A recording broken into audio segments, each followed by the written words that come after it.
Elementals are physical incarnations of the primal natural forces that make up the plane of Zendikar. Many are pieces of the plane itself, plateaus, islands, or expanses of water awakened to fight the Eldrazi. The longer the Eldrazi rampaged across the plane, the more active and violent these elementals became, and the destruction of the Eldrazi has not entirely settled them. Phylath is the exception. From the moment of its birth, Phylath has only created, never destroyed. Deep within Murasa, Phylath tends to a peculiar little garden, one populated by living plants that it has cultivated. It tends to this small society with a delicate touch, never before seen in an elemental. Is Phylath a strange aberration? Or is Zendikar itself changing? Join me as we find out. This is Phylath, World Sculptor. I'm Icy Funiculator, and this week we're going through another 100-card commander deck. Just like last week, I'm running a giveaway. You can see the card I'm giving away for free on the screen now. Leave a comment and subscribe to get a chance to win it. I'll be mailing this completely free by the time the next video is published. Okay, time to head into battle with Phylath. So, who is Phylath, World Sculptor, and why have I chosen him to lead our deck?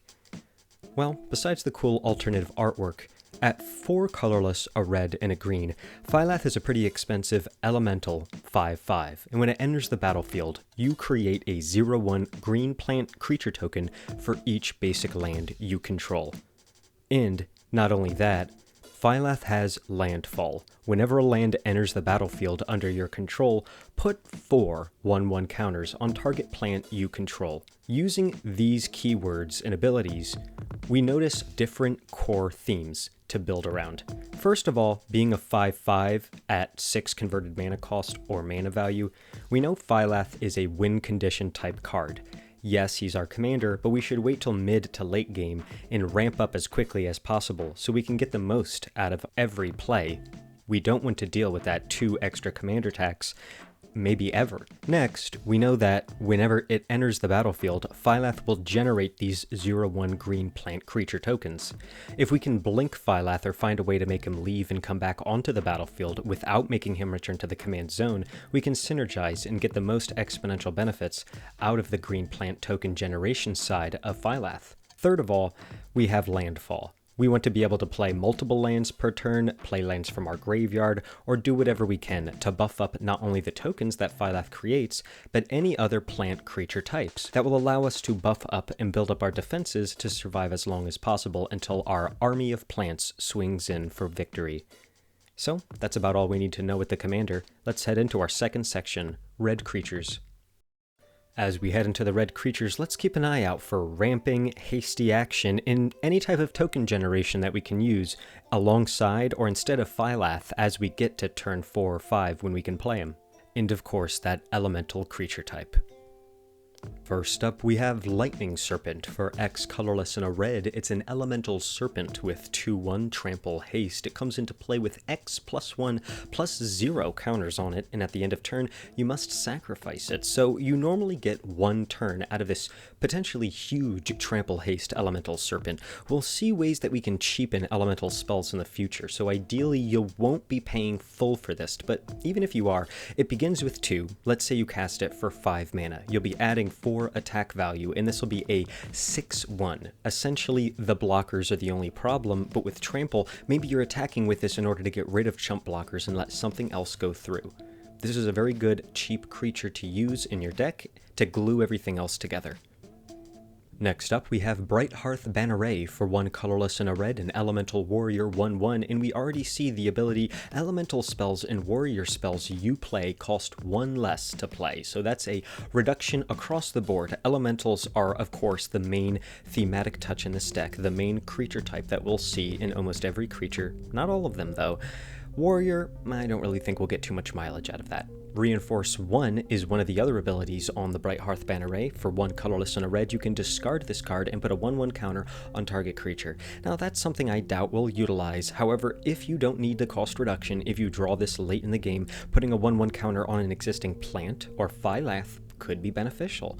I highly recommend keeping it on the battlefield, however, it's a 1/1, so you'll want to buff it up and get protection, do some really nice things with it.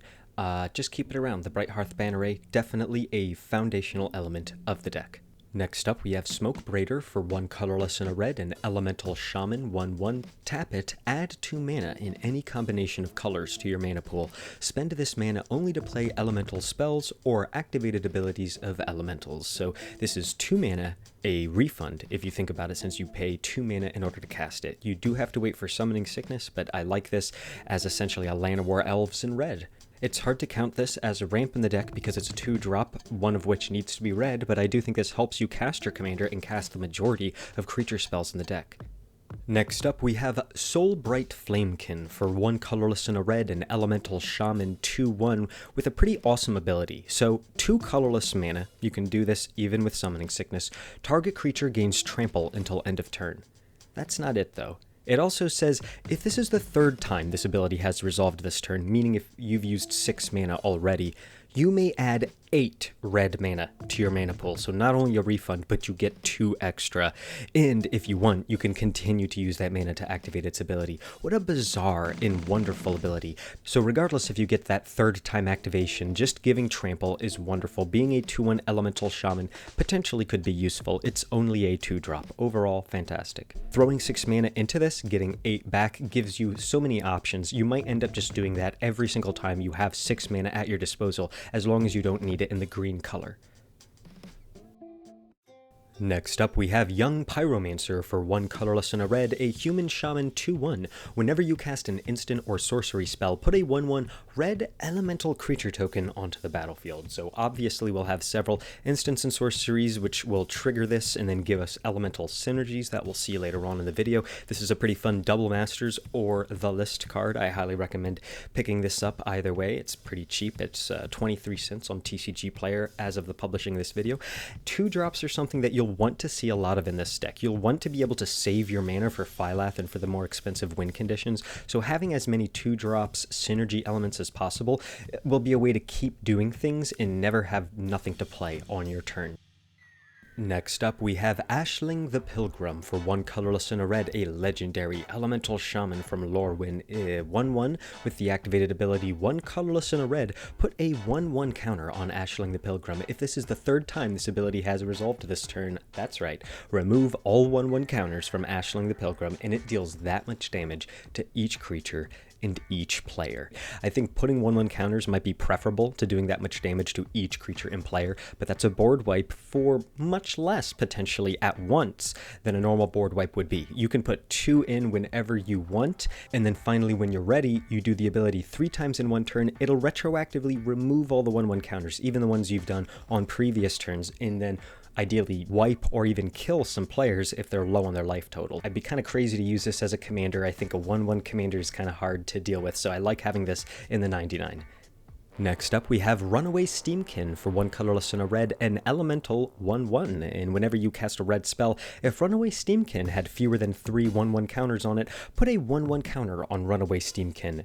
Then, another ability it has is remove 3 1/1 counters from Runaway Steam-Kin.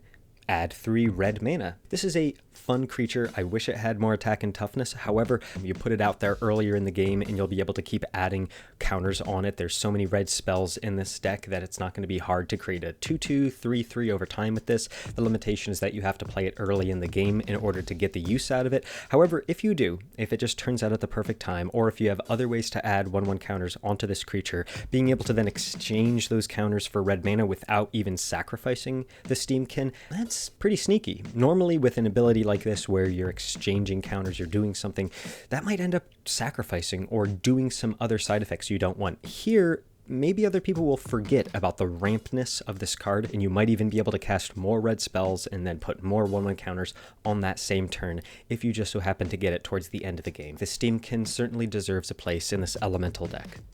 Next up, we have the final of these 2-drops. It's Thunderkin Awakener, an Elemental Shaman 1/2.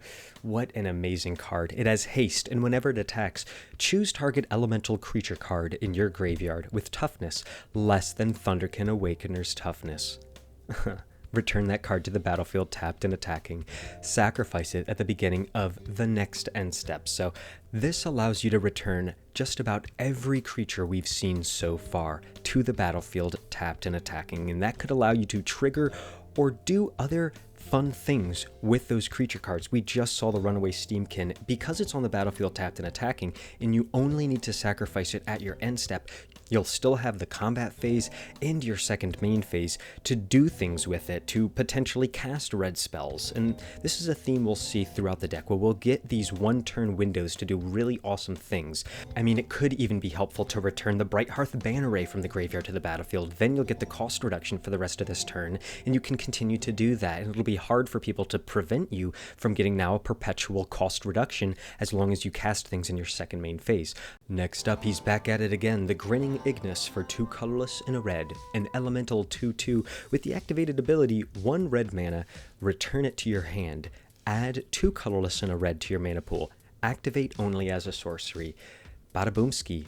I feel like for some reason elementals in red love 3, so you cast this for 3 and you get 3 back as long as you exchange the 1 red mana in the middle and return it to your hand. Wonderful. I think this is something that holds onto the mana for later, or even allows you to attack or block and then bounce it without having to deal with it being in your graveyard. Next up, we have another Double Masters card, Living Lightning for 3 colorless and a red, an Elemental Shaman 3/2. When it dies, return target instant or sorcery card from your graveyard to your hand. So Living Lightning, just like Grinning Ignus, has 2 toughness, so in order to use the Thunderkin Awakener might require a little more tricks up your sleeve. However, I do think it's a 3/2. You'll want to block with it, you won't care about it once Phylath is pumping away, so that instant or sorcery recursion will most likely allow you to ramp more mana, do some targeted removal, or maybe even throw in a board wipe. So that dying to return will most likely be super useful later on in the game, and early in the game having 3 attack and 2 toughness. But because this is a new Double Masters card that synergizes pretty well with this elemental deck, and there aren't that many ways to get instants and sorceries back from the graveyard as is, it fits pretty nicely. I might recommend keeping it if you don't have something that immediately comes to mind to replace it. Next up, we have Pyroceratops for 3 colorless and a red, an Ikoria Elemental Dinosaur 2/3 with Trample, and whenever you cast a non-creature spell, put a 1/1 counter on it. Solid, useful. It has Trample, and it's going to be scary the longer it sticks around, so maybe it'll even attract some removal and distract people from the further scary creatures that we'll cover very soon. And getting to the final 3 red creatures, we have Coal Stoker for 3 colorless and a red, an elemental from Time Spiral 3/3. When it comes into play, if you played it from your hand, add 3 red mana to your mana pool. I love this. So in red, you don't always have ramp, but you can tell now this is how we can get mana, by allowing our creatures to either refund us, give us extra bang for our buck, or in this case, most of the time we'll be playing things from our hand, and we have enough things to burn that hopefully we'll just be casting a creature every turn. That 3 red mana is going to come in handy so much, especially when our commander itself is a 6-drop. Coal Stoker, useful, thematic, red elementals. They love the number 3. Next up, what a timeless classic. Anger for 3 colorless and a red, an Incarnation 2/2 with haste. As long as it's in your graveyard and you control a mountain, creatures you control have haste. Haste is one of the best abilities in Magic, allowing you to not only attack right away, but do any of the tap abilities or activated abilities on a creature. This gives everybody haste on your battlefield as long as you have a mountain, which is almost guaranteed considering Phylath very much desires basic lands. There's so many little synergies. Unfortunately, this is not an elemental, that's one synergy we miss, but it's only a 4-drop and I don't think you're going to need cost reduction. If this gets into your graveyard, you're going to be thrilled. If you're playing with it as a 2/2 with haste, that's not too bad either. Maybe you'll be able to put a counter on it, maybe you'll just immediately be able to block with it and do something. I think Anger is a classic red card that could fit itself into almost any red deck, and I'm glad I finally got a chance to show it in one of these episodes. In our final red creature, we have Hound of Griselbrand for 2 colorless, red. It's an elemental hound, 2/2 with double strike and undying, which means whenever this creature dies, if it had no 1/1 counters on it, return it to the battlefield under its owner's control with a 1/1 counter on it. So you'll get 2 plays minimum, and it has double strike, so you should get 4 attack instead of 2 most of the time. Double strike means that you'll get first strike and normal combat damage, so the only time it won't be doing 4 total damage is if another creature has first strike and ends up killing it first. This is useful. It's a 4-drop. It's the most expensive creature in this category, so you can tell that we're focusing most of our mana onto the commander, and we're trying to just ramp and get basic lands out there as soon as possible. This is something that should stick around, and it's an elemental, so the Brighthearth Banneret will reduce it by 1. The Smokebraider will be able to tap in order to cast it. In this deck, it definitely feels very suitable, very much like it's found a home here. And that does it for the red creatures. Time to get fired up for the red non-creature spells, starting with Heat Ray for X colorless and a red, an instant that deals X damage to target creature. Targeted removal. It can be super useful later on when you do have mana to swing around. Early game though, you might want to hang on to it until it is an opponent's turn. The X in the cost means you'll be able to use most of the mana sources in the deck. All in all, that means Heat Ray is good to use either mid to late game or with a card like Living Lightning, where you can bring it from your graveyard to your hand. If not, maybe a card like Pyroceratops that'll allow you to add 1/1 counters. So wait until you have something else to get out of this. Don't play it unless you have to. And that goes with a lot of the cards in this deck. You want to wait until you get at least 2 benefits, not just 1, from playing a card. Next up, we have Balduvian Rage for X colorless and a red, an instant that was downshifted. I believe I have a Cold Snap uncommon. Now it's Double Master's common level.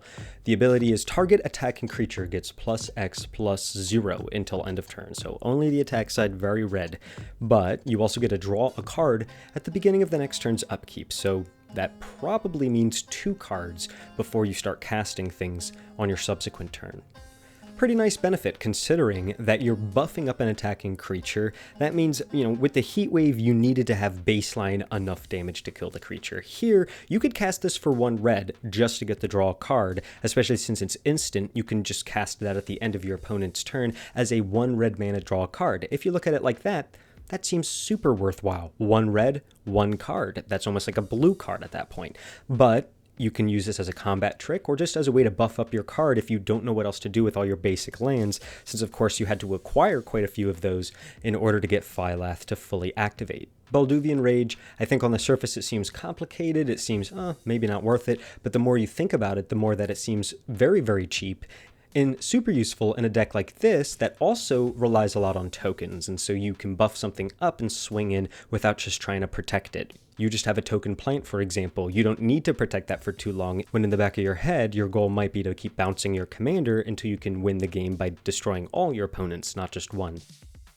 And next up we have Skewer the Critics for 2 colorless and a red, a sorcery with Spectacle Red. You may cast this spell for its spectacle cost rather than its mana cost if an opponent lost life this turn, and Skewer the Critics deals 3 damage to any target. So the restriction here is clearly because it's sorcery speed and because you want to get the spectacle cost, you'll only be able to cast this in your second main phase in order to get the full advantage out of it. Spectacle is definitely one of my personal favorite mechanics.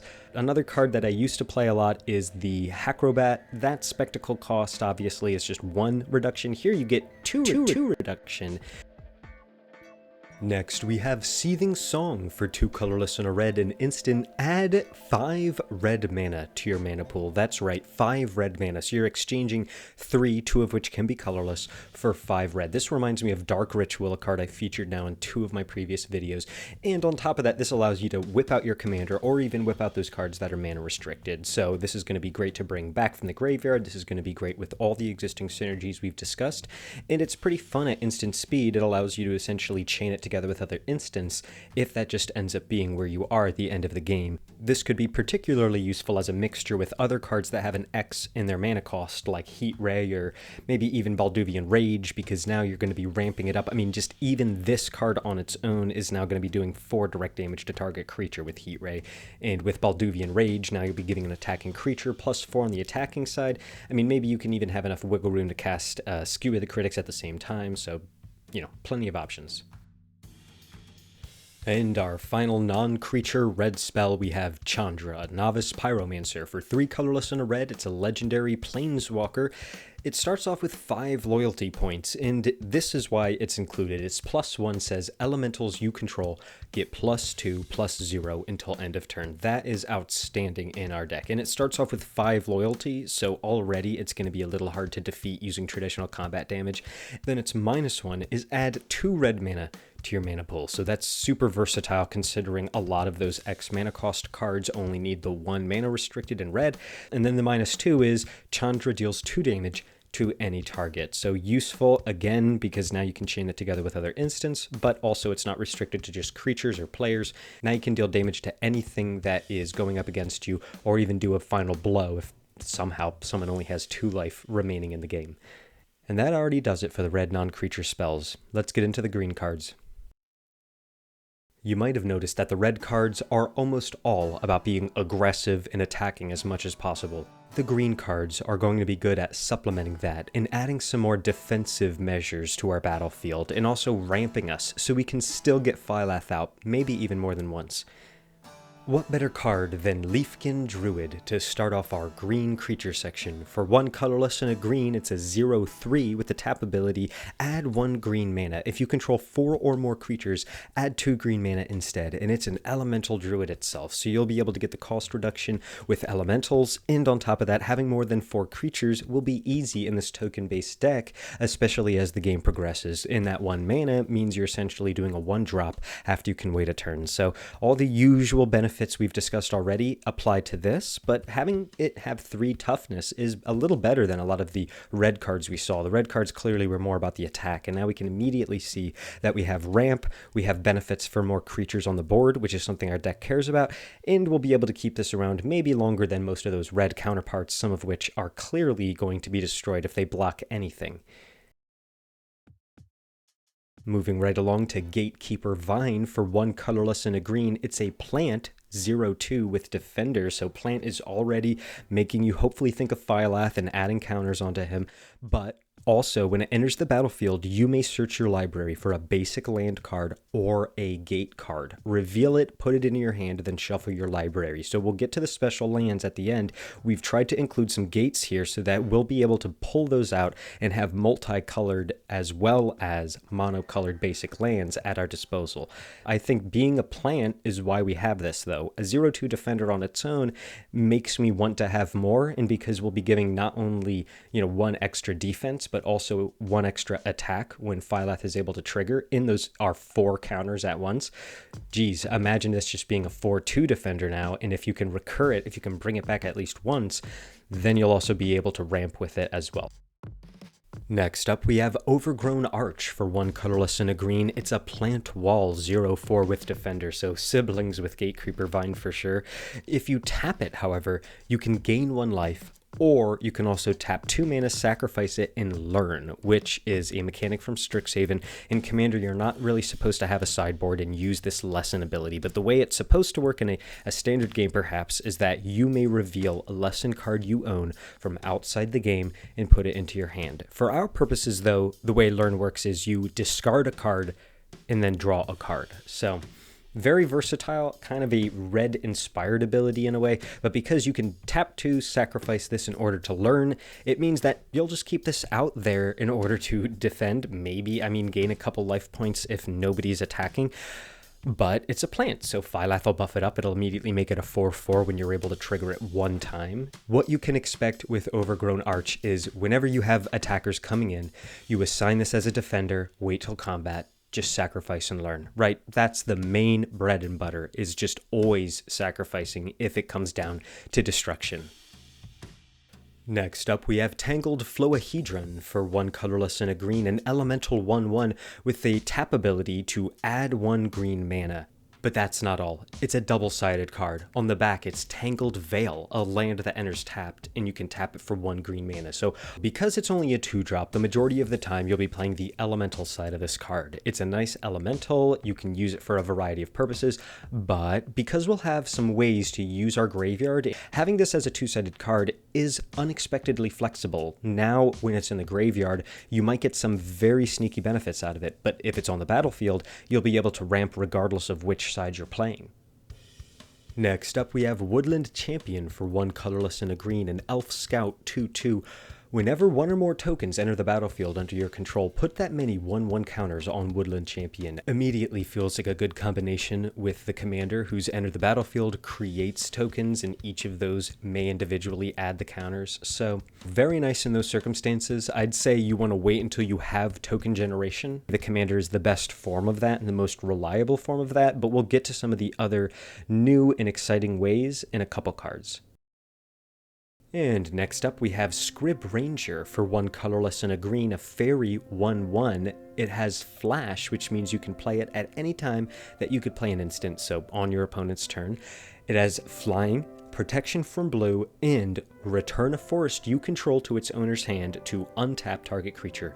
Play this ability only once each turn, so you'll be able to play that on every opponent's turn. This is an extremely good card in this deck in the commander format. Because you're normally going to have 3 opponents, that means each of those turns you can return a forest to your hand. Because Phylath likes to have those landfall triggers and also likes to have basic lands, the probability of having forests and wanting to do that is extremely high. Because it has protection from blue, that immediately eliminates counters from the question, and because it has flash and flying, you might even be able to use this for more benefits later on. Just like the last card, the Elf Scout, I wish this was an elemental, and one of the rooms for improvement in a way that I'll be able to upgrade this deck in the future is with shapeshifters, changelings, ways to change creature types and extend this card even further. I don't think we need to improve this card on its own, but just try to change that creature type by using other abilities that we'll get to later on, both in this deck. We have maybe 1 or 2 examples, but also in the future.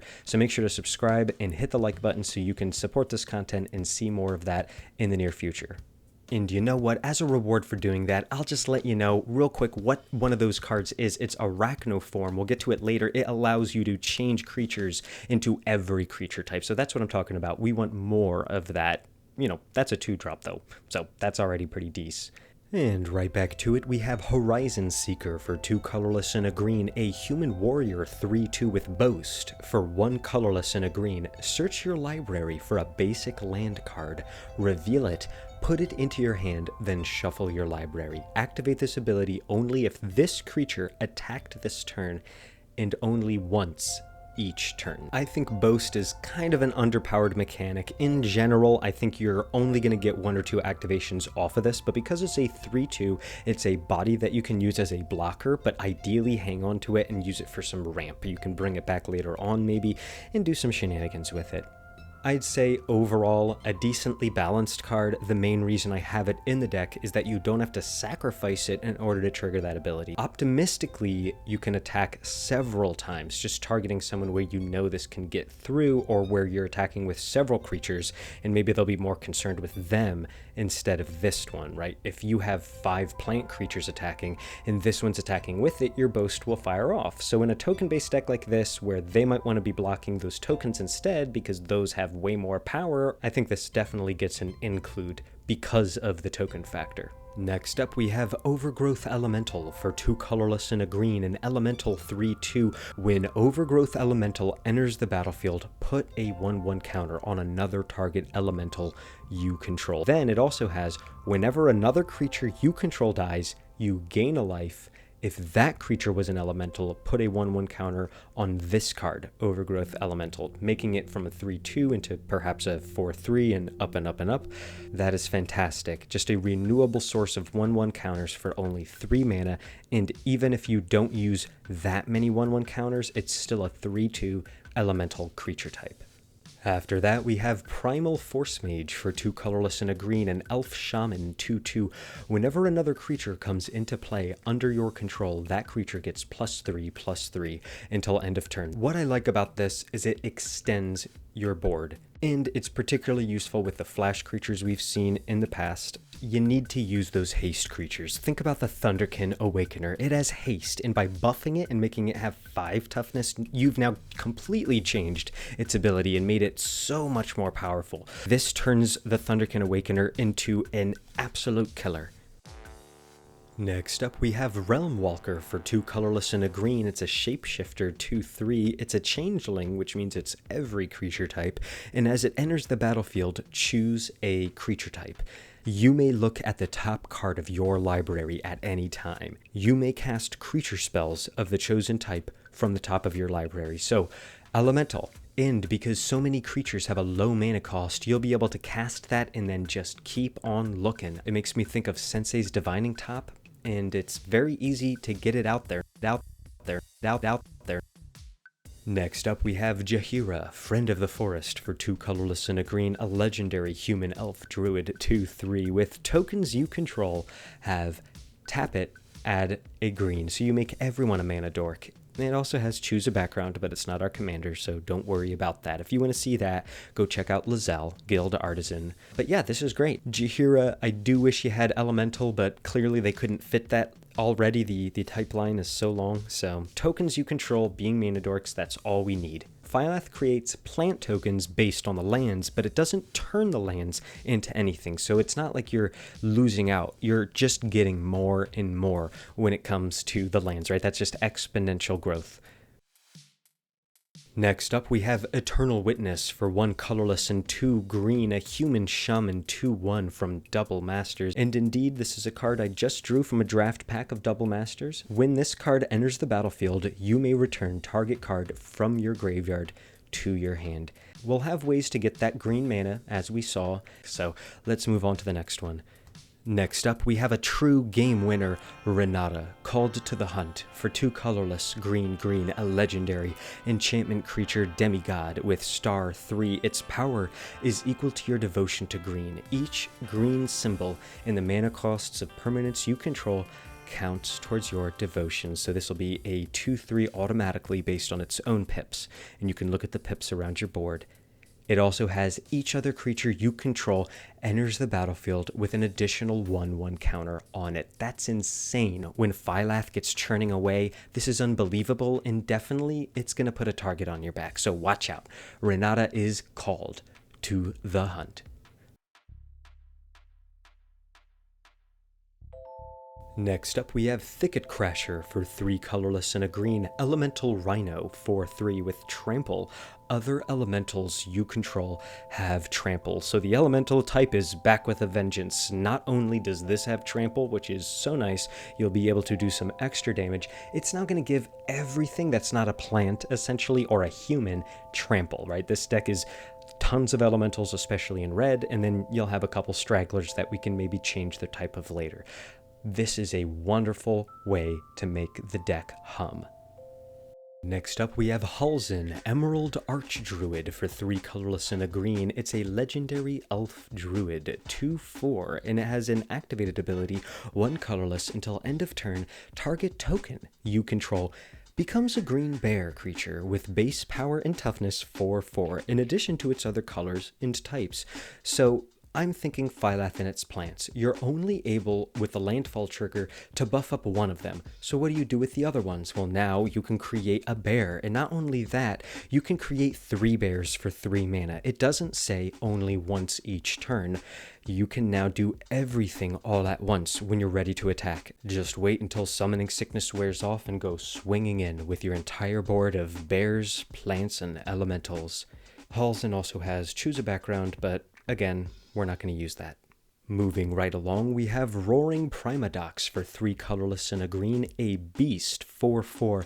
At the beginning of your upkeep, return a creature you control to its owner's hand. Another win condition, practically. you bounce Phylath or any of the other enter the battlefield triggers, and you'll be able to exponentially increase either the mana ramp or just the sheer offensive might. You'll also be able to predict more about where your landfall triggers happen. Sometimes later on in the game, you'll want to have cards in hand and things sequenced properly so you can play things and then immediately landfall, bounce, maybe landfall again. Definitely a great way to make the deck come alive, and also, when you're tired of the ability, you can just return itself to your hand, and then it won't do anything until you cast it once more. And back to Lorwyn, we have Briarhorn for 3 colorless and a green, an elemental 3/3 with flash. Wonderful, we've talked about haste and flash. When it comes into play, now that would be enters the battlefield, target creature gets +3/+3 until end of turn. It also has evoke for 1 colorless and a green. You may play this spell for its evoke cost. If you do, it's sacrificed when it comes into play. So if you elect to do the evoke cost, then you'll get the flash 3/3 and then it'll go away. Very well rounded. It's expensive if you play it as a creature, but because it also has the elemental creature type, that cost reduction might end up coming in handy here. Okay, I'll be honest, these creatures are all pretty scary. It's Silklash Spider for 3 colorless, green, Spider 2/7, and it can block as though it had flying, which means reach. And it also has X colorless, green, Silklash Spider deals X damage to each creature with flying, so your opponents with flying creatures will be very, very afraid. And if you have enough mana to spare, you might be able to get this going right away because Summoning Sickness will not impact that ability, but it is expensive. Imagine though, Chandra with the -1 or even Seething Song. Ooh, that's going to be pretty painful for anyone. And if not, that's a 2/7 blocker with reach. Next up, we have Ancient Green Warden for 4 colorless and 2 green, and Elemental 5/7 with reach. You may play land cards from your graveyard. It also has, if a land entering the battlefield causes a triggered ability of a permanent you control to trigger, that ability triggers an additional time. So landfall. All your landfalls happen more than once. This has got Phylath written all over it. This is a huge target and win condition. Once you have enough mana to play Phylath in this, what else do you need?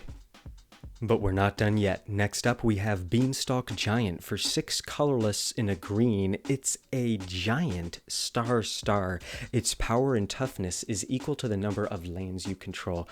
So that's great with Phylath because we care about basic lands, but you'll most likely play this for the adventure side. So that's a lot cheaper too. For 2 colorless in a green, you can do the sorcery, then the creature later from exile. The sorcery is Fertile Footsteps. Search your library for a basic land card, put it onto the battlefield, then shuffle your library, not into your hand, onto the battlefield. Yes, of course, it's not even tapped. Beyond a giant-specific deck, this has to be one of the best places to include the Beanstalk Giant. I mean, it just works so well on every level. And for our final green creature, we have Living Hive for 6 colorless and 2 green. It's an elemental 6/6 with trample. Whenever it deals combat damage to a player, put that many 1/1 green insect creature tokens into play. So you'll be able to do so much. Remember Jaheira with the mana ramp, so if this doesn't win you the game, you'll be able to go crazy with the tokens it leaves behind every time it deals combat damage. And since it has trample, that combat damage will not be hard to fire off. And because it's an elemental, you'll get cost reductions hopefully in order to get it out there quickly. What a scary card. It's certainly expensive, but when you get the chance, it'll be so much fun to play. And heading into our 5th section of green non-creatures, we have Abundant Growth for 1 green mana. It's an enchantment aura, enchant land. When it enters the battlefield, draw a card. It also has enchant land to tap to add a mana of any color to your mana pool. So it's card draw and mana fixing for 1 green mana. I like this. I mean, we've seen Balduvian Rage that requires waiting until the upkeep. This is an enchantment, so it's a little bit more of a target to removal, but who's going to remove that underlying land? I think this is a useful, versatile card. It's 1 mana, and the main downside of being an enchantment might not matter for certain decks. Certain decks might struggle with enchantment removal, so that might actually work out advantageously depending on who you're facing. And after that, we have Adventurous Impulse for 1 green mana, a sorcery. Look at the top 3 cards of your library. You may reveal a creature or land card from among them and put it into your hand. Put the rest on the bottom of your library in any order. Wow, that reminds me of the mirror card we saw in the last video where you could tap it and shuffle your library.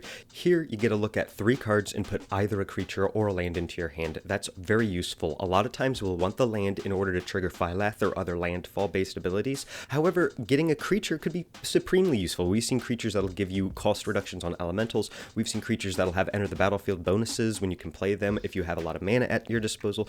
So you're essentially scrying and then immediately getting the benefits out of this. It's sort of like a combo 3-card scry, since you're able to go through them all and then put them on the bottom in any order. It's not a random order and you don't have to shuffle. Next up, we have Prize Fight for 1 colorless and a green. It's an instant from New Capenna. Target creature you control fights target creature you don't control, and create a treasure token. Green players will be familiar with the fight mechanic. It's each creature deals damage equal to its power to the other, regardless of when you play this. It's at instant time. So let's say you only have green mana at your disposal, you pay 2 for this, and then you can use that treasure for a red, or you can hang on to that until later on and use it as a stockpile. So I think Prize Fight is one of the best fight cards. It's an instant 2-drop with a little bit of a refund, but not only a refund, it's a little bit of ramp or fix. Very useful. After that, it's time for Arachnoform for 1 colorless and a green, an enchantment aura. Enchanted creature gets +2/+2, has reach, and is every creature type. Right off the bat, being able to change every creature to an elemental gives you that cost reduction, gives you that extra bonus, makes everything even a plant, so you can add those counters with Phylath. Having reach is also useful. Giving plants or anyone else reach means that they can be extending to the end of the game rather than just being a chump blocker. Giving 2/2 also means that you could give this to someone who doesn't have counters, expecting to buff them later on once they gain creature types, or you could put it on the commander himself since he's already pretty strong. Now it'll be very hard to remove him. I think this is one of the best enchantments in the deck, and definitely one of those cards that if you have more changeling or more types that sound like this, more cards that sound like this, then include them in the deck to make it thrive even more. After that, we have Roaring Earth for 1 colorless and a green, an enchantment from Kamigawa. Whenever a land enters the battlefield under your control, put a 1/1 counter on target creature or vehicle you control. So you essentially give every creature a subtle landfall. It's only 1/1 counter, but it'll work on any creature. I highly recommend using this card early on, getting those counters, trying to get the most out of it, but I'm not done yet. This also has Channel. For X colorless green, discard it. Put X 1/1 counters on target land you control. It becomes a 0/0 green spirit creature with haste. It's still a land, so it'll still count as a basic land. This card pretty clearly tells you how to use it, right? In the beginning, you play it for the 2-drop. You add 1/1 counters. You put those basic lands into play that'll help you get your commander out. Then, later on in the game, if you happen to have this, you use the channel ability. You'll have so many lands out there that you can pick any one of them to turn into this monster of a creature, and you can tap the rest in order to make it swing in with your plants. You'll already have them ideally, and you'll already have some things ready to cook. So I think this is great. I think that hastiness of the channel ability means that this will be catching people by surprise, and if you get that first half, pretty wonderful as well. It'll be great to have other landfall triggers that you can use alongside Phylath, especially for just 2 mana. And yeah, now at this point, what enchantments would your enemies want to remove? You have so many, we've just covered quite a few, that your enemies would be like, that seems important, but not important enough, and you'll end up getting carried away pretty quickly. Next up, we have Azusa's Many Journeys for 1 colorless and a green. It has 3 lore abilities. The third one flips it onto the backside. So the way sagas work is you play it and get 1 lore counter, and then after your draw step, you'll add another lore counter. You can proliferate as well, but I do not believe that'll happen in this deck. So the first ability is you may play an additional land this turn. Wow, that's great. I mean, I wish you could do that more than just the once, but that's a fantastic thing with Phylath, and even if you don't have Phylath, to just get that extra bit of ramp for 2 mana, Pretty sick. The next ability, you gain 3 life. So not bad, but we're clearly waiting for the third one. So what is the third lore ability? Flip it to Likeness of the Seeker. Enchantment creature, human monk, a 3/3. Whenever it becomes blocked, untap up to 3 lands you control. So every time you attack with this creature and it becomes blocked, you get 3 land, and you can do whatever you want for your second main phase, for your instance. Maybe you're even going to turn those into creatures. I think this card is a value sandwich. That gaining 3 life in the middle is kind of lame, but the beginning, playing an additional land, so cool, so cheap. The second ability, being able to untap 3 lands, probably more than once, but maybe even just the one time, that could give you a really great advantage on turn 4 or 5. And then by turn 6, you are set up so much more. Azusa's Many Journeys into Likeness of the Seeker, one card that people might not expect or might not be so familiar with in a deck of this structure. And after that, we have Emergent Sequence for 1 colorless and a green, a sorcery. Search your library for a basic land card, put it onto the battlefield tapped, then shuffle. So already a big fan of this. Imagine if you're playing this with Azusa's Many Journeys on the same turn. Now you've had practically 3 land drops on that turn. You could get so many landfall triggers with the card we saw before that, the Roaring Earth, but there's more. That land becomes a 0/0 green and blue fractal creature. That's still a land.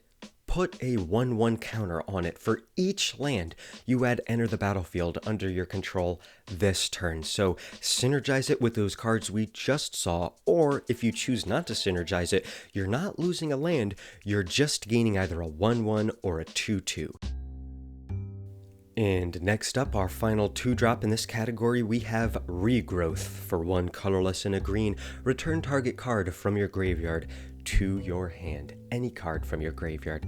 So you could try to avoid commander attacks, you could try to bring back those double-sided cards, you could maybe channel something and then bring it back for the real ability, you could maybe do those X activated costs or X casting costs. So many options here.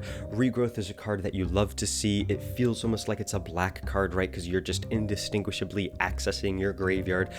But here it is, 2 mana, sorcery speed. I very much recommend keeping it into your hand until you have some value to get out of it, right? If you're just returning a 2-drop, that's not terrible, especially if it's one that has an X in its casting cost. But if you're returning, the Living Hive, a 8-drop, that is scary.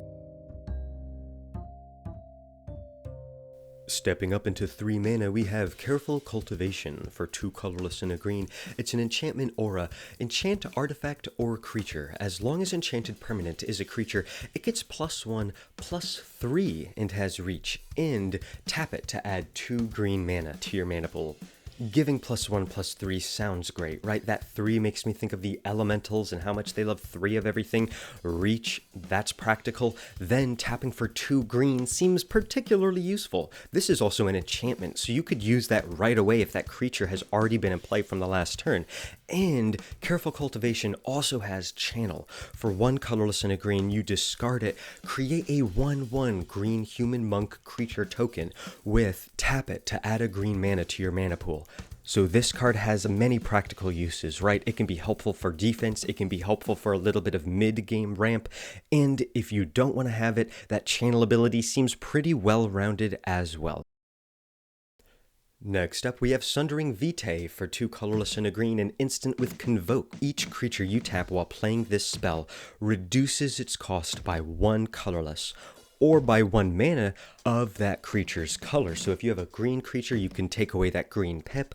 Whatever you have on your battlefield, that'll probably be what you use to cast this. And what it does is destroy target artifact or enchantment at instant speed. This works particularly well with tokens on your battlefield and in the token theme of this deck. Next up, we have an oldie but a goodie, Overgrowth. For 2 colorless and a green, it's an enchant land. Whenever enchanted land is tapped for mana, it produces an additional green. That's right, 2 green mana for every time that land is tapped, in addition to whatever that land does. So if you're enchanting an untapped land at the time you're playing this, which is hopefully what you're doing, now you can immediately swing 1 for 3. And in this deck, if you're enchanting a mountain, now that mountain produces red, green. That is super good. And after that, we have Colony Ambush for 2 colorless and a green, an instant target creature you control fights target creature you don't control. So we saw that before with Prize Fight.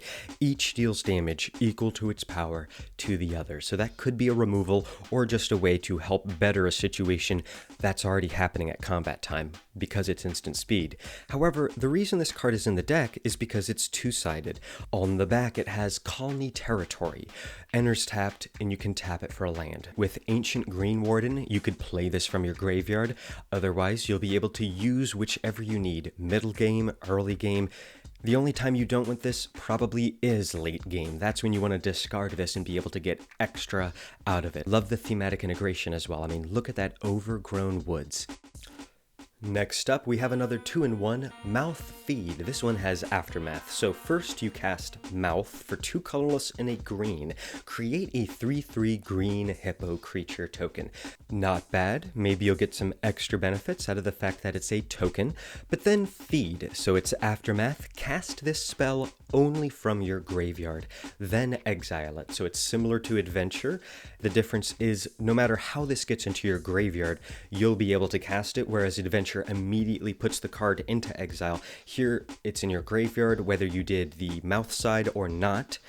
But why do you cast Feed? So Feed is 3 colorless and a green for draw a card for each creature you control with power 3 or greater. Every plant that Phylath has been able to buff up will be power 3 or greater. And of course it doesn't say non-token because that includes the hippo, right? You want to include your hippo. So this is fun. Opposite of the last card, really. Mid to late game is when you want to play this and get the most action out of it. Dance around with that hippo or just discard it so you can do the feed side right away because that's where the money is. Either way, this card gives you several options and it feels like a delightful way to get to the end of the game. After that, we have Migration Path for 3 colorless and a green, a sorcery from Ikoria. Search your library for up to 2 basic lands. Put them onto the battlefield tapped, then shuffle your library. So sweet. So you put them tapped. They're basic, and Phylath wants basic, so that's not really a drawback in this case.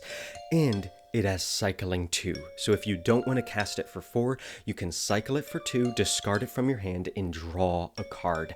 So you don't need any green mana. Let's say you're screwed for green and that's your problem. Use the red mana to cycle it, draw a card. Let's say that you just want to ramp and you already have Phylath out there. You'll be getting 2 landfall triggers at a minimum on that turn. So this is a very tricky card. A card that easily works at any stage of the game. And next up, we haven't left Kamigawa behind yet. We have Boseiju Reaches Skyward, a saga for 3 colorless and a green. It has 3 lore abilities. The first is search your library for up to 2 basic forest cards. Reveal them, put them into your hand, then shuffle. So similar to the Migration Path, but limited to forest. You could get some of those fancy Ikoria trichomes, but what this deck cares about are the other abilities. So let's move to the second lore ability. Put up to 1 target land card from your graveyard on top of your library. So yeah, you wait till Phylath is out there or any of the other lands matter cards, and this is going to be nice. A guaranteed landfall trigger for a couple turns, right? This is guaranteeing landfalls for at least 3 turns. Then you flip it.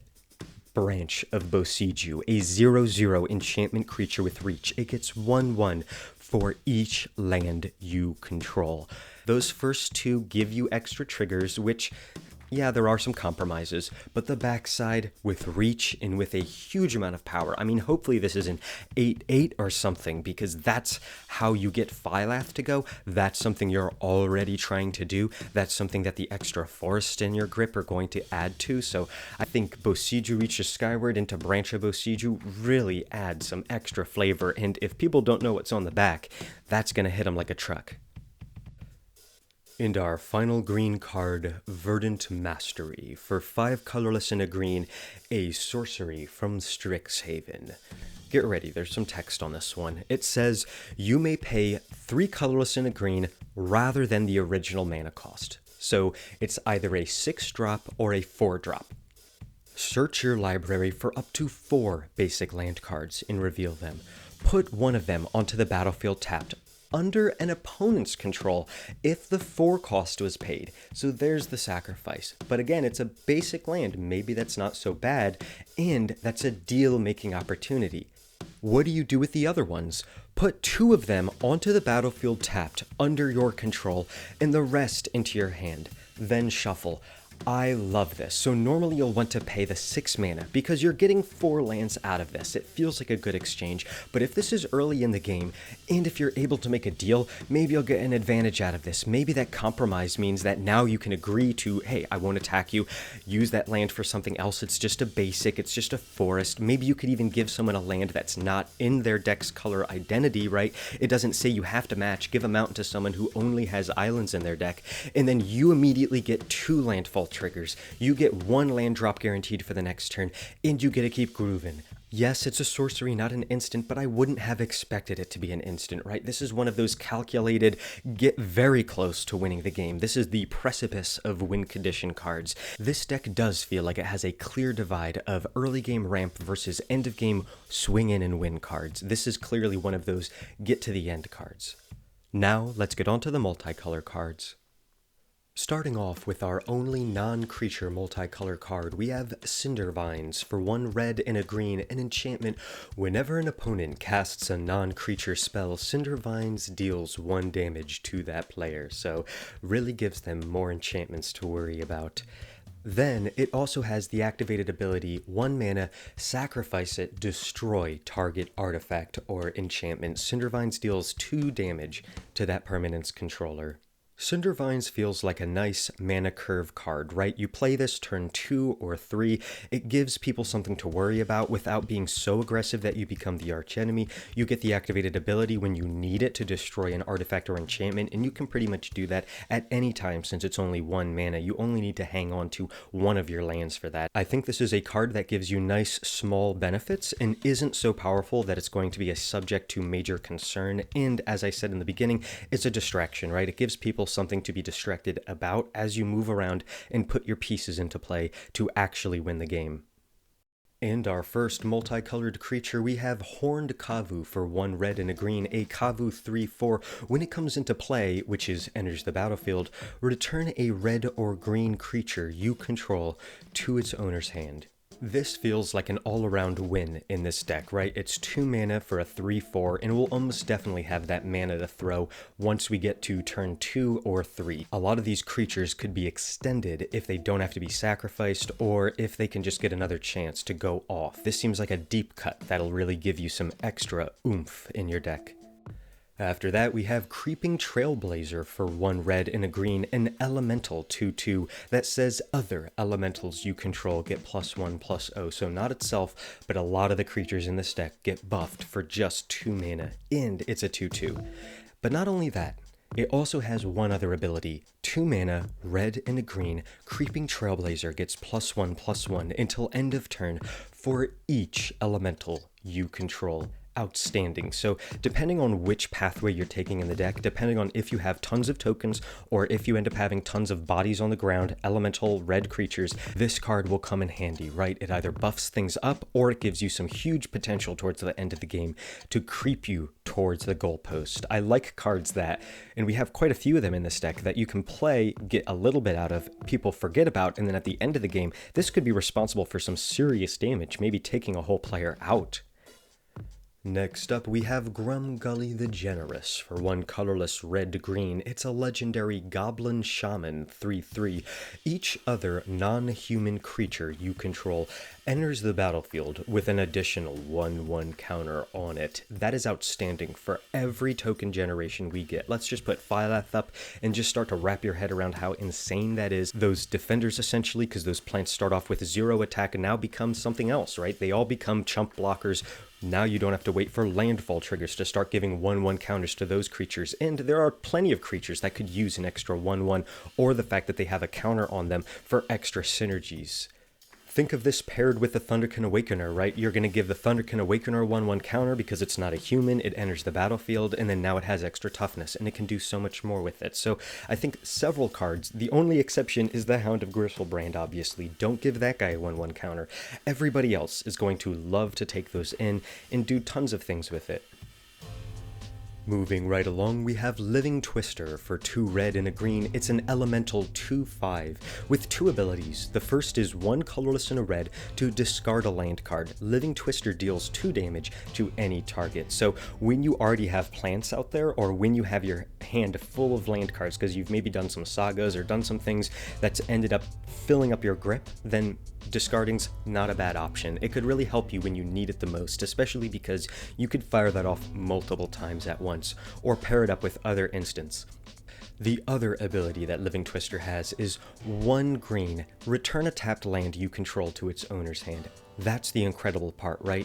You get those landfall triggers guaranteed now, and the only restriction is a tapped land you control, so you can't be screwing around with other people, but that's not the point. Because it's an activated ability, you can wait until it's their turn or your turn to tap all of your green mana in order to then return any tapped lands you need to guarantee landfall triggers, and not only guarantee it, but if you have other shenanigans like discarding things, you know Ancient Green Warden, for example, can now let you play land cards from your graveyard. So I think this is very versatile, right? You're discarding land cards with the first one. For the Green Warden, you might even be returning lands to your hand to do extra Azusa's nonsense. I mean, so many examples of ways to get bonuses. Living Twister feels like one of the fundamental cards that I wish every time you played with this deck, you got to have this out there early to mid game.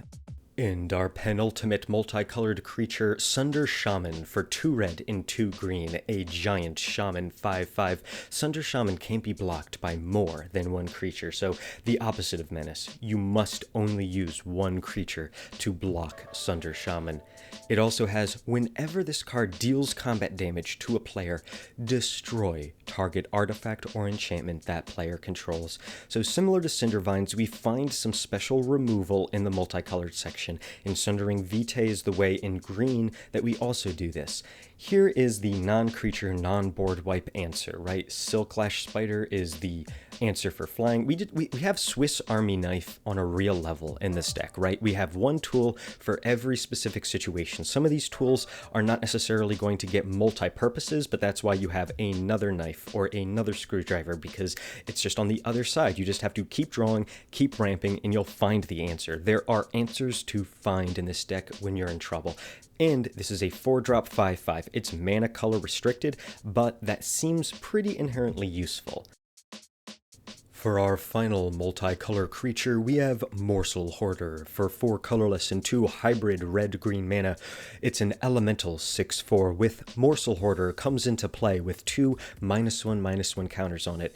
Then remove a -1/-1 counter from it to add 1 mana of any color to your mana pool. So cool. So it enters the battlefield as a 4/2, then you can build it up to become a 6/4. Definitely avoid casting this with Grumgully out, because that'll negate the entire -1/-1 counter ability here, where you can essentially exchange the 2 hybrid mana here and use it for other purposes, or later on, and there's very little downside. Plus, as an elemental, if you play this later in the game, maybe you'll be getting way more out of this, especially if you have, let's say, a treasure or an enchanted land that's tapping for extra mana. This Morsel Hoarder will come really into use. It's going to be such a huge advantage. This Morsel Hoarder, yet again, feels like it's very worthwhile for its mana cost, and you'll rarely be paying full mana or regretting that full 6 mana. When you do it, you'll normally get something back or out of that. And that's a wrap on the multicolor cards. Time to hit up the artifacts and then the special lands. First up, we have Peregrine Mask. For 1 colorless, it's an equipment. Equipped creature has Defender, Flying, and First Strike. It has Equip 2. So giving First Strike to something is perhaps the best advantage here. Making something Defender is something I imagine people won't mind, because you have so many tokens in this deck that making one of them a Defender is already what it was most likely doing, and the fact that it's a Flying Defender means that, hey, you're getting so much out of it and you can de-equip it or use this equipment even if that creature dies. So I think for 1 mana to cast this and then you're going to equip it later on, that seems like a pretty worthwhile use of your lands. And our next and final artifact already, make sure to check out my Greasefang video if you're missing artifacts. That was all about vehicles and artifacts. Here we have Gilded Pinions from New Capenna. It's 2 colorless for an equipment. When it enters the battlefield, create a treasure token, and you can equip it for 2 to give equipped creature flying. So whenever you need flying, you can give something a plant, an elemental flying. It'll stick around. and when it enters the battlefield, you get one of the mana you spent back. So if you spend a colorless, now you can fix it. If you don't have red, now you have red. Gilded Pinions feels like a very nice, solid card to smooth out your chain and your curve and make sure things are happening at the right time. Alright, time for the special lands. I've tried to hold back this time because we need basic lands to make Phylath trigger. But don't forget, the Gatecreeper Vine also cares about gate cards, and that can help with our mana fixing, and our enchantments can help out a little bit as well, depending on what we end up drawing. First up, we have Gruul Guildgate. It enters tapped, and you can give red or green mana with it. This can be something you pick up with the Gatekeeper, and that's why it's in the deck. After that, we have Gateway Plaza. It enters tapped, and you have to sacrifice it unless you pay 1. So literally the only reason it's in here is because it's a gate. You can also, of course, tap it to add a mana of any color. So Gateway Plaza is definitely the one special land in this deck where if you have other gates, especially from Baldur's Gate, that set had quite a few of them, then swap it in for this one. Here, it works out quite well, and we can play lands from our graveyard, so I gave it a pass here. If we sacrifice it, and later on we can play it from our graveyard, then hey, that wasn't that bad. After that, speaking of gates, we have Heap Gate. You can tap it to add a colorless. It also has 2 abilities. One of them is 1 colorless mana, and tap it to add a mana of any color. So you're mana fixing one of your other colors, whatever it is, even if it's colorless, just swapping it. Of course, so you're paying 2 mana for 1, so you'll only do that to fix, and rarely you'll do that later in the game. The other ability it has is 1 colorless, tap it, and also tap an untapped gate you control to create a treasure token. So that's a fix that might work for a subsequent turn. That's a very rare use case, so you would really need the Gruul Guildgate or the Gateway Plaza to be out already, and then you can use that treasure later on. Heapgate is definitely a good but not great land in the deck. I think fixing is a necessity sometimes, and so you'll want to have it for that, but beyond that, the treasure ability is a once every now and then activation. And back to the good stuff, we have Secluded Courtyard from Kamigawa. As it enters the battlefield, choose a creature type, so oftentimes that'll be elemental. Sometimes later in the game, you could choose plant. And Secluded Courtyard taps to add colorless, or you can tap it to add 1 mana of any color as long as you're spending that mana to cast a creature spell of the chosen type, or activate an ability of a creature or creature card of the chosen type. Sounds great to me. After that, we have Rootbound Crag. It enters the battlefield tapped unless you control a mountain or a forest. Again, we very much care about basic lands, so that's quite likely.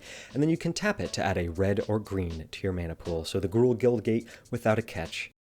After that, we have Karplusan Forest. You tap it to add 1 colorless mana to your mana pool, or you can tap it to add a red or green with the consequence that it deals 1 damage to you. Solid, no complaints land. In Commander, that 1 damage is pretty meaningless, and we have a lot of mana fixing, so just in case, you might not even need to do the 1 damage part of the card. Moving right along to Crawling Barrens, you tap it to add a colorless, or you can activate its ability. For 4 colorless mana, you put 2 1/1 counters on Crawling Barrens. Then, you may have it become a 0/0 elemental creature until end of turn. It's still a land, so you'll get any elemental bonuses. And keep in mind, it's a May ability, so if you want, you can put 1/1 counters on it, then wait. Next turn or much later in the game, you can turn it into a creature or do other shenanigans with it using our other land enchantments and land creature transformation cards. And of course, it's still a land, so Phylath stuff will still work if it's a basic that you're choosing for this, and you'll still be able to tap it to do whatever you need with it. I definitely like Crawling Barrens, very good in this deck in particular because it creates elementals, and you don't have to use those 1/1 counters if you're not quite ready to do something with them. Next up, we have Shinka, the Blood-Soaked Keep, a legendary land that you can tap to add red to your mana pool, or you can use its ability. 1 red mana, tap it, target legendary creature gains first strike until end of turn. So we have quite a number. We've seen Grumgully at least, and I believe Jaheira with that cool token mana dork ability. But ultimately, it's your commander that you think of with this. You want to give him first strike. There's a lot of benefits from first strike into the fact that it's printed on a land, in a land that doesn't even enter tapped, means that this is a very Kamigawa feeling last minute, hit someone when they're least expecting it type ability. In our last special land, we have Primal Beyond. As it comes into play, you may reveal an elemental card from your hand. If you don't, it comes into play tapped. Then you can tap it to add 1 to your mana pool, or you can tap it to add 1 mana of any color as long as you're using it to play elemental spells or activated abilities of elementals, which, as we've spoken about before, is pretty easy to do, and we have at least the Arachno form to make things elementals later on if we have that activated ability clause that we're looking for. So I think this is decent, and I think that there's no better home than in an elemental deck. And counting up the basic lands, we have 11 mountains and 14 forests, leaning more into green as that's the color of ramp, and we even have some easier card draw. Plus, we only really need 1 pip normally of each color to get what we need to happen, and then we'll be able to get those 2 pip cards later on, especially with enchantments, treasures, fixing, and our special delights along the way. So thanks for tuning in. That does it for me. I'm the Icy Funiculator. Make sure to head over to my Patreon and leave a comment to enter this week's giveaway. I'm showing the card on the screen now that you can win. Last week was the Ancient Brass Dragon. I'm also showing the name of the winner on screen now of that giveaway, and congratulations, I'll be shipping that out, and I'll be trying to do this every weekend, so make sure to stay tuned whether you want this card or not. I'll be doing different ones and different combinations, coming up with more ideas as we go along, so leave requests as well if you have anything you want to see as a commander or a giveaway option. That's it for me. I'll see you next time. This has been Phylath World Sculptor. Cheers.